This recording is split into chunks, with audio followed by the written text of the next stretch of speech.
I'm Big Sis with Real Black, and I'm here in front of the Marion Theater in Philadelphia. What did you think of My Brother Marvin? I actually thought the play was pretty good. Actually, I'm from Detroit, so I seen it earlier, but I brought my girlfriend down for Valentine's weekend.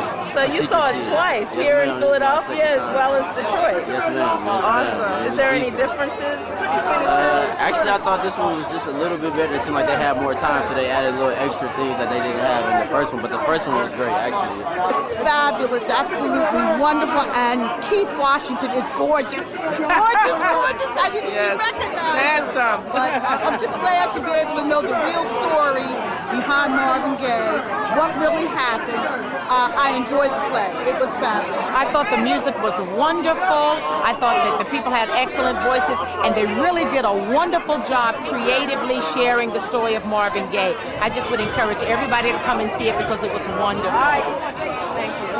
Hi, my name is Keith Washington. I play Marvin Gaye, the sexy Marvin Gaye with the smooth, sexy facial hair.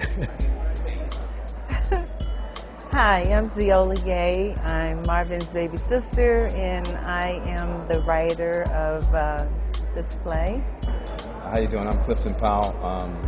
I play Marvin Sr. and director of this play, my brother Marvin. I happen to have met a gentleman named Quentin Perry who flew out to California to meet with my manager and I, and had the wonderful idea of doing my story that I had planned to do in a movie or, you know, my book, and just decided to put it in play form. He hired this wonderful playwright, Angela Barrow, who definitely helped me with this. She, you know, saw my vision as I was speaking, you know, telling her the story, and she put it in play form, and then Cliff came aboard, and you know, history was just being made.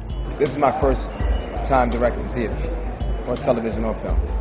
It's always been my dream to take this urban circuit to another level, and sometimes when you put it out in the universe, and Marvin Gaye's story is something that I would not want to be out on the circuit involved with any other piece of theater except the honor that comes with directing this piece and being involved in this piece as an actor and a director.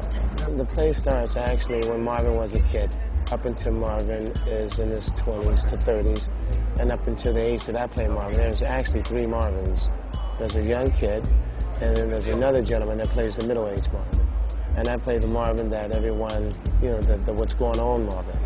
It reveals all the truth, you know, and it does. I want to set the record straight of all the innuendos that's been out there, all the things that's been said and written by all these different people and writers who was not in my home, who did not grow up with me and my brother.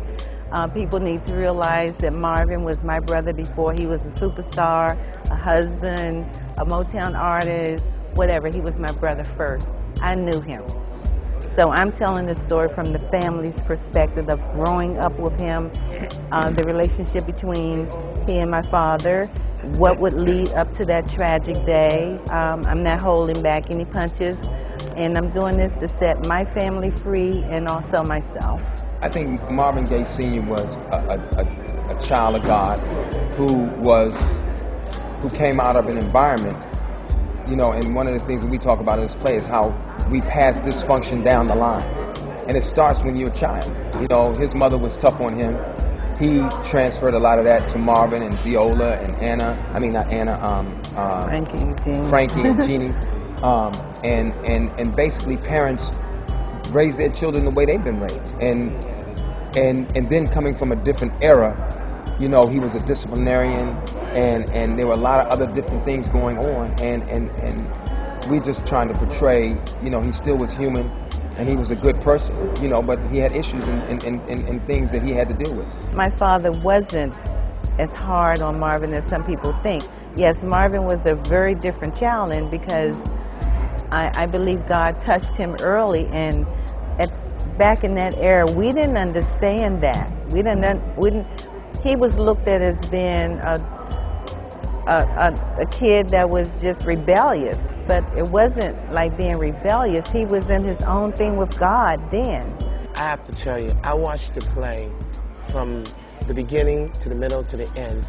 And when I'm watching this play from the beginning, middle, I'm those guys, you know, because ultimately it comes down to me finishing the production, you know. So I draw from the kid, I draw from Tony, you know, the middle Marvin, and I use all that to, you know, to make it one, you know what I mean? So when it comes to me, I've generated all the energy from those two kids, you know what I mean? And that particular point when destruction is coming, I'm well caught up in that moment, you know?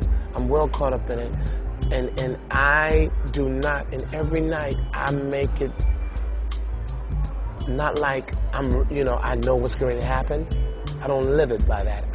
I'm going out there not knowing that my father's going to shoot me.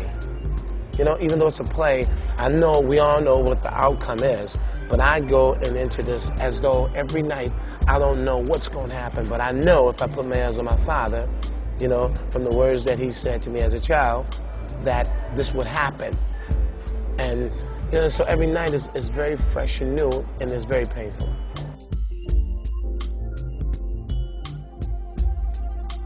For all the people out there who watch me and, you know, movies and on television, I really do encourage you to come out and see this wonderful story, My Brother Marvin. It's a wonderful, wonderful story. It's a wonderful afternoon, evening at the theater, and it's not just entertaining, but it's educational. Bring your children so you can talk to them about some of the things that we deal with in this play, so that we can, you know, change the generations coming after us in terms of being dysfunctional, being issues that we all have, family issues, that we discuss them and we get help if we need it. That's what ultimately this spiritual journey that you'll go on when you come see this play is all about. I want everybody in Philly to come out and support this particular piece. It's magnificent. It's very educational. And everybody can learn something from this. And if there's somebody that's going through certain things in their lives that compares, you know, to this, you know, perhaps you can pull something out of this and be a savior for them and help them get themselves together. I'm Ziola Gaye. I'm Marvin's baby sister, and I would love for you to come to see the play so you'll get some closure, the same closure I'm feeling. If you have any questions or you wonder why a father would kill his son, come to the play, because I'm exposing everything. I'm telling the truth. And I know that's what Marvin would want me to do.